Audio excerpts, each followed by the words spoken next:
Más de 400 personas están habilitadas para votar desde sus casas durante las elecciones generales de abril del 2018, informó el Tribunal Superior de Justicia Electoral. El proceso de verificación de los beneficiarios del servicio se realizó entre septiembre y el 4 de noviembre. Plan de accesibilidad se denomina el servicio que ofrece el Tribunal Electoral a personas con discapacidad física o que por motivos graves de salud no puedan ir a los locales de votación para ejercer su derecho. La Comisión Voto en Casa, un médico y representante de los partidos políticos fueron los encargados de la evaluación. Puede llegar hasta el local de votación, es cierto, pero tenemos caminos para llegar hasta esa casa, es decir, tenemos 200, 300 metros que quizás tenemos que entrar por un tapepoí y tenemos casos en Luque, en Asunción mismo, donde son lugares donde no puede entrar un vehículo.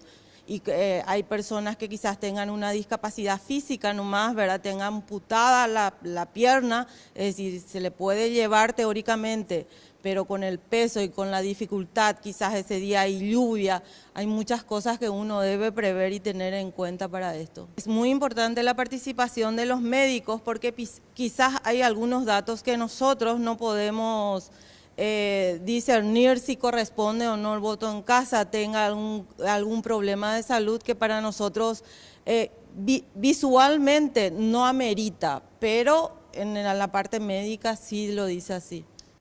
También en cada local de votación, las personas con discapacidad contarán con la mesa número 1 o mesa accesible que estará ubicada en los lugares de fácil acceso. Y esta mesa número 1 tenemos que recordar que si bien es cierto, es una mesa especial porque está para las personas que tengan una dificultad, sobre todo en los miembros inferiores, o nuestros adultos mayores, ¿verdad? Que ya les cuesta llegar hasta su mesa quizás, pero también ahí están los votantes que son de esa mesa. No es una mesa diferenciada ni discriminada, es una misma mesa donde votan todos.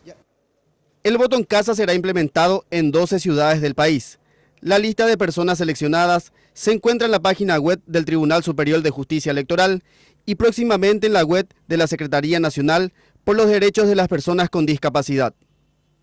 Momento de hablar ahora de la Universidad Nacional de Asunción, porque los funcionarios van a ir a paro porque exigen, en definitiva, que el Congreso les reasigne un reajuste salarial, les reasigna el presupuesto para un reajuste salarial. Esta mañana cerraron media calzada de la avenida Mariscal López en forma de protesta y anuncian que con la huelga se verán afectadas las clases en diversas facultades y todos los trámites en el rectorado.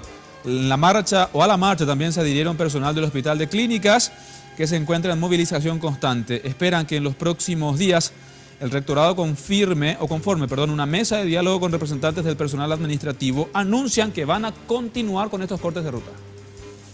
Es importante aclarar que nosotros no estamos pidiendo aumento salarial, sino un reajuste salarial.